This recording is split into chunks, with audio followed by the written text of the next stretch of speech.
Et Nickel. on part Classique, sur Steak Sonic. du Zev Tomberry sur une magnifique...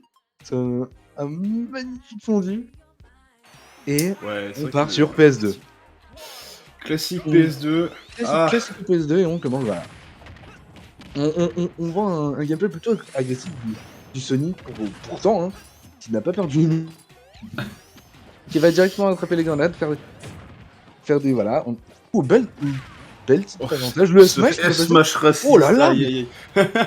Tomberry qui semble un peu surpris par son adversaire et on remarque un gameplay plutôt agressif de la part de Sonic, qui a l'air de pouvoir se préparer. Et alors, la phase d'avantage de Tomberry qui est incroyable. Voilà. Tomberry, toujours du gameplay aussi incroyable. Qui nous met des phases d'avantage. Et le C4 qui passe. Putain, le kill power de C4, incroyable. C'est vrai que là, ouais, on s'est quand même fait assez surprendre au début par le match Mais oui. Sonic qui reste assez particulier vu qu'on n'a pas l'habitude de l'affronter. Mine de rien, on a quand même su rester solide sur ses appuis, on a pris cette première stock et là derrière, bah voilà. On balance son fameux jeu de Snake. Si j'ai l'avantage en termes de pourcentage, bah écoute, je vais te camp toute ma vie, gratter les pourcentages parce que bah, tu vas faire quoi? T'as quoi comme réponse? C'est ce qui va se poser comme question, surtout face à Sonic, ça va permettre d'apprendre un peu le match-up. Peut-être qu'il l'a déjà, mais c'est vrai que c'est un match-up assez rare. Où, bah, pas souvent. Peut-être. Et en plus, Tomberry qui a de la connaissance quand même sur le jeu et qui se permet d'utiliser le menu à son avantage. Et c'est ce backer qui va partir.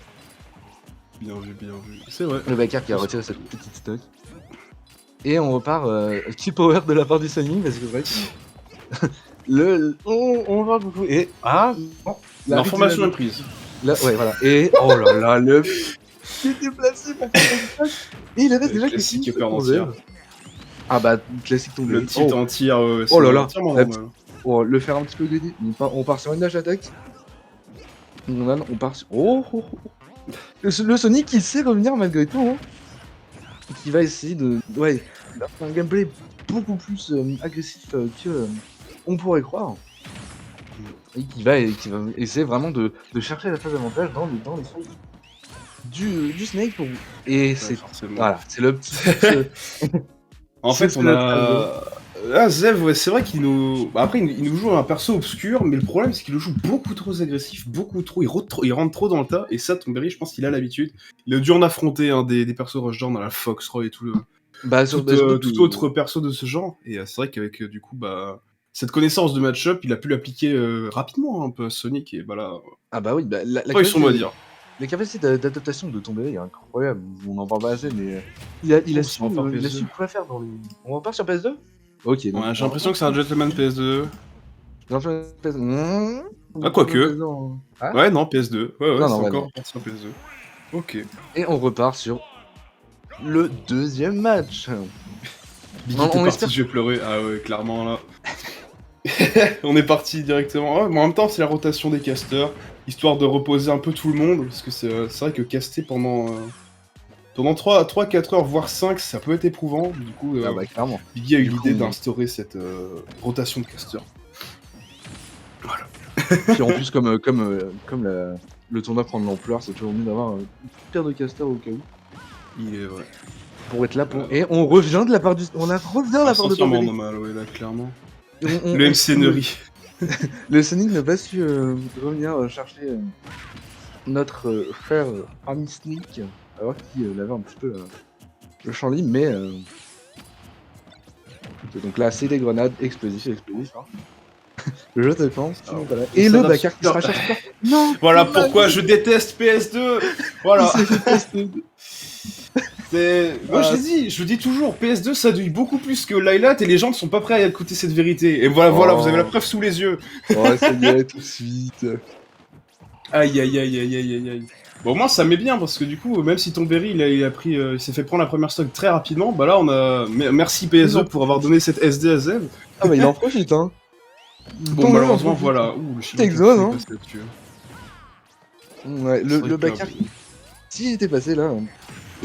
Ça m'était mal, effectivement. Ouais, franchement, je pense pas qu'il serait mort, mais c'est bien normal. Ouais, c'est vrai que là c'est assez compliqué, hein. Je On pense remarque d'avoir on a fait follow-up. On a fait follow-up avec ces 4 et ce père, on n'arrive pas, et... Oh, dommage, d'un truc qui n'a pas su parvenir au optif. Et on va tenter d'aller chercher le Snake. D'aller chercher le Snake en jeu, ça ne réussira pas. Et on peut remarquer quand même un gameplay assez agressif. C'est, je pense que Tomberry peut se le permettre. Il y a une game d'avance et il essaie un petit peu de chercher le Sonic, de le mettre dans ses retranchements et de le forcer à faire toutes les œuvres qu'il peut faire. On met des grenades, on met une petite grenade, on se fait exploser, c'est pas grave. Mais on est en désavantage de pourcent. Donc, une petite Nikita qui va essayer de temporiser. C'est vraiment le MU Snake est vraiment très pratique. Ouais, c'est vrai. Alors, on a déjà vu pas mal de joueurs déjà. Déjà, je sais de côté Léonard. Oh par là exemple, là là parce là que là là. Le Protaka. C4 qui a su trouver. C'est vrai que après, je crois de ce qu'on a sorti Snake, à partir du moment où tu commences à avoir l'avantage de stock et tu commences à le camper, vu que en termes d'approche, le personnage il est un peu, il a pas des masses d'outils pour approcher. Bah du coup tu vas clairement c'est prendre sûr. l'avantage là-dessus. Et bon, pour l'instant c'est lui qui a l'avantage. Du coup bah là Zev faut qu'il apprenne le ses kill, stocks. Sinon il pourra rien dire, il aura pas son mot à dire malheureusement.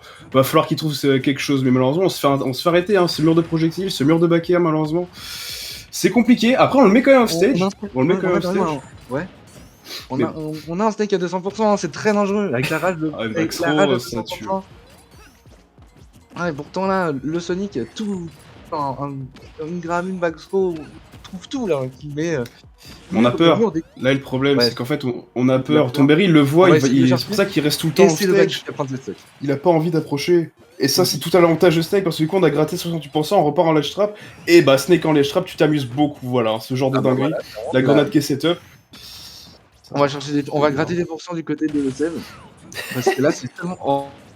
La grenade Allez. qui est nulle tout, malheureusement. La grenade qui a dit tu ne passeras pas, hein. Merci grenade. Ouais, clairement. Ouais. On commence à avoir son mot à dire, mais. On commence à avoir son mot à dire quand on a 113%. Voilà, là est le problème. Là, le truc, c'est que c'est un petit et t'envoies. Et il cherche En ça, enfer. il cherche ça. Ah bah là, Il commence à trouver un petit peu le pattern. En plus de ça, on est en BO5. Oh, donc attends. ça peut s'adapter Ouais, derrière.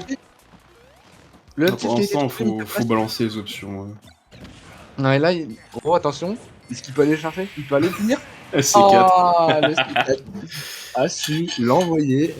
Bien vu. Là, envoyer, c'est nickel. C'est putain.